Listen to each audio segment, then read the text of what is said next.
it's a lot of events, it's a lot of experiences of what at first could only be grasped by me as ideas, like Jungian ideas, for example, ideas of archetypes. Just as ideas, so what? So what that maybe, Jung says that's one way of looking at the psyche, when subjectivity is grounded in these pre-formed, pre-ideas. It's called archetypes. So what? But it taught me. Well, I allowed it. I was a very rigid young man, and I was very judgmental of myself and others, and I was hot and terrible. I had to step by step confront my own defenses, mainly, and I'd go out and get therapist help. From the time I was 18 on purpose. I started with 13, okay, they put me in a group, and the group fell apart after a little while. I didn't think they really had their act together that well. It wasn't that interesting group to me. I got into all the details, but I don't need to go into them. But I didn't feel inspired enough to want to go back. They offered another group, but I went on my own. But when I was 18, so meaning I was of legal age, I started to more seriously go see a therapist when I started my graduate life in UCLA. Because I felt the right to do that. I paid on my own. It was all just my own, I didn't come from a middle-class background, a working-class background, so there's odd jobs and things. To pay for this ridiculous. It was like $30. Was it 60? It was $30 to see this man in 1969. Westwood, he was a premier neo-Freudian professor at UCLA. Neo-Freudianism was very hoity-toity at that time. I won't get into it for those of you who don't know Neo-Freudianism. He was very prominent. He saw me behind a desk. He always sat behind a desk. Yeah, all the time when I was a little 18-year-old, if you're going to mention that, I went him to make me straight. I so loathed myself, I so hated myself. I wanted him to make me straight. He was gung-ho for it. We made metaphors that was like playing baseball, and I would bait with that, with the balls thrown at me, throw the balls, we go out and get a date, and the girls look for victims, and I have the victims lined up, and it never worked anyway. I never learned to play baseball.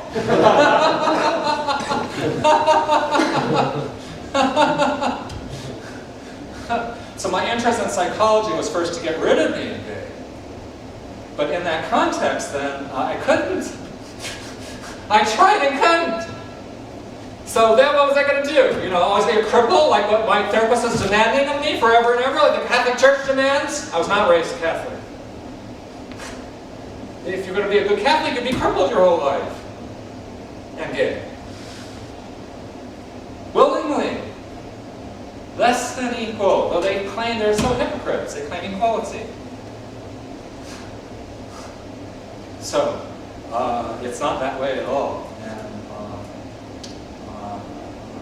you have to picture every generation really goes through its chance at trying to break free of the way it was raised. Power of unjust power, rule of unjust power has only gotten worse. In my experience of all of my lifetime, I'm 60 years old. When I was born, in my opinion, unjust power ordered rules. I never felt it was what it claimed to be. The rule I was born into, I was born here in Los Angeles. It was a rule of the rulers. The rule of the slaves, we were vast slave classes. From the very beginning, I was not raised in any cultured way, any political way. My single mother was very working class, uneducated. There was no books, there was no movies, there was no culture. This is my own opinions. It always seemed that way to me. From the time I was the earliest. It only got worse. It didn't matter that in the 60s things on the surface seemed more liberal. It was not so. It was an attempt by the unjust power to handle rebellion against unjust power. The rebellion failed because unjust power is very clever. Mm-hmm. My feeling was that it failed because it was not serious enough to get into the immediate moment of being for each of the participants. And so when I was getting into being a Faerie, which is towards the end of when, I'm sorry for that, hippie. It was toward the end of being a hippie, towards the end of the 60s. I was too young before that to have a mature enough brain to grasp things on a more serious level. Not on the cliche cultural levels, like hippie dippy and all that bullshit. But I'm speaking on the more serious levels of serious practitioners. Forms of theory and practice. And their forms against the system. Things that are now called, for example, postmodernism and stuff like that. Way heavy duty back in the 60s.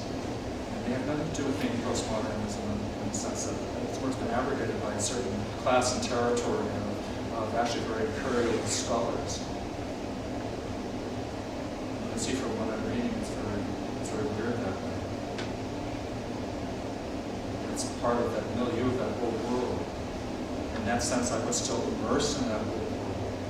The part that I read to you is still all about that. I'm still on the path of becoming gay. Even the stuff I read to you, and even with the people I'm with and involved in that time. So I dropped all those people, Dark Clark and everyone. Most were able to handle that. I was honest with everyone. That's something that's grabbed me from the inside. I feel called to this strange calling. I'm sorry that it takes me away from you. I'm sorry it takes me away from this whole life. The life of middle classism, the life of professionalism, the life of going out to restaurants, the life of going out to events, to movies, to shows, to all of it, everything. All of that way of living. I had to learn to dedicate myself moment to moment. And it was on a much more raw level. I've been introduced to that through all different, through Dark Clark, different kinds of body work I was doing, and psychophysical work, which I've not mentioned to you at all about in that world. But to me, it was all opening me up enough, really, for this world I'm now naming tonight, the world that I began to explore in here. This is only the beginning. So we have a little bit more. I'll take you back a little bit. We'll go back when I'll begin the first essay. Mitch, I'm going to change the tape. Yeah, go ahead, change the tape.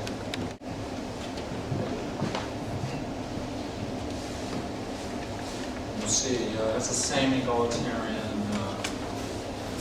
but again, it's versus something more. It's written in time and place at which already I've gone a year past on card. I discovered, I began to discover Harry Hay. I discovered Harry Hay while I was writing this essay. And the essay even mentions indirectly that I was corresponding with him and with others. So I was trying to find words for gay spirit that weren't different, not from any culture.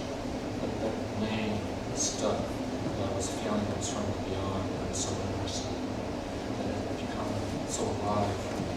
And I thought that at first it could not be comprehended if you weren't grabbed by it.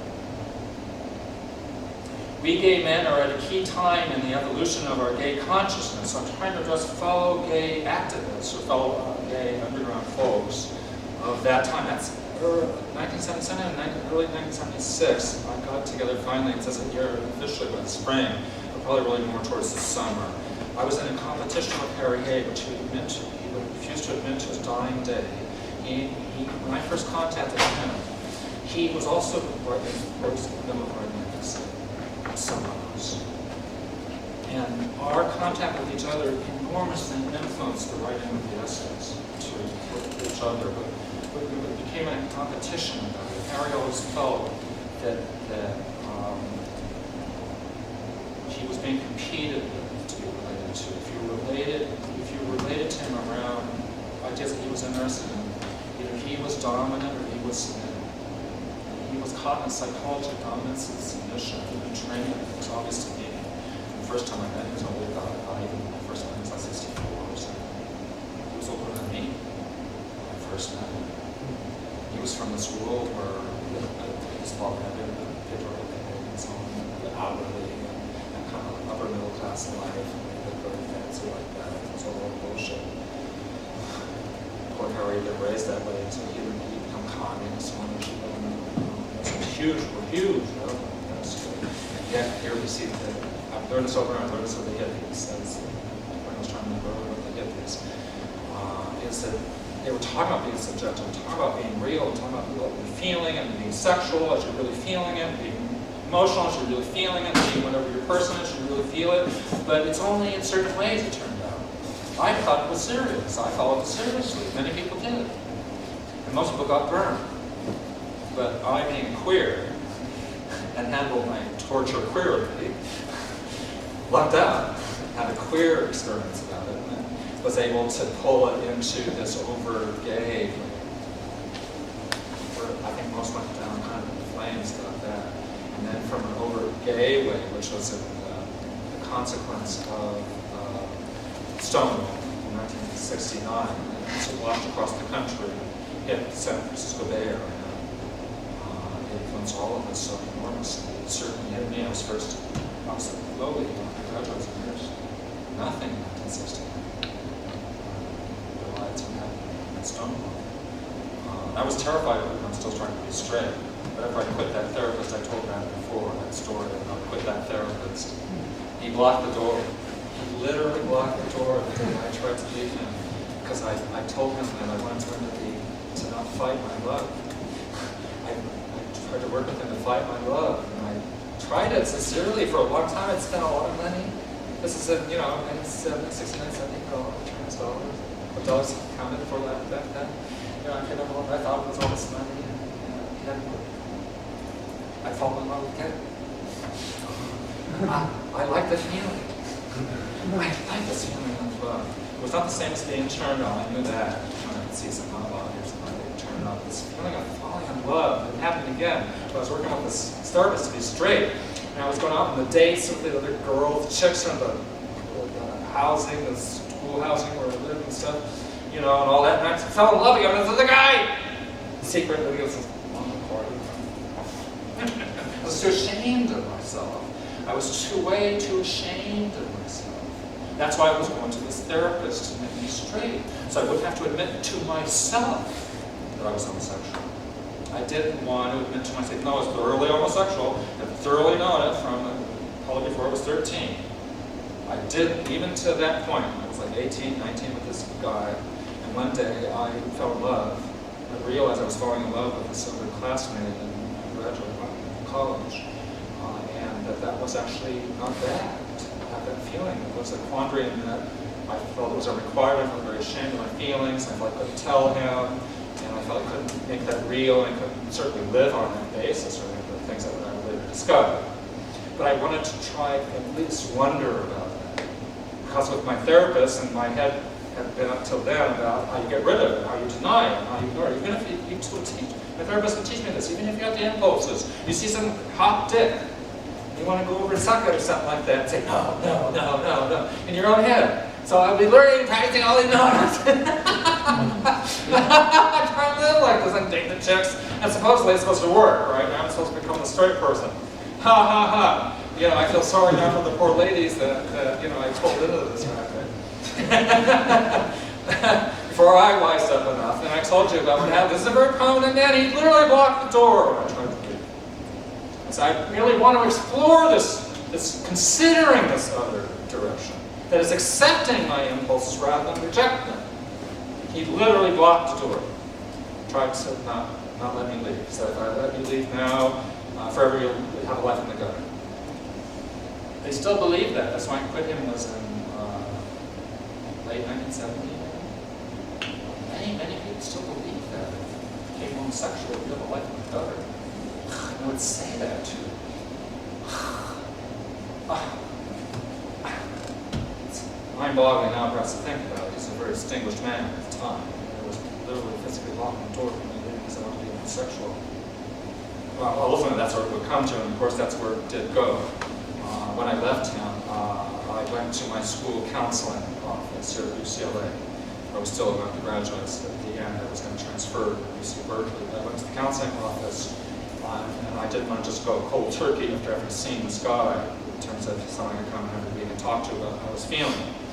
And I got assigned to the woman who did the intake, and she turned out to be this older woman who had been an emigre from China.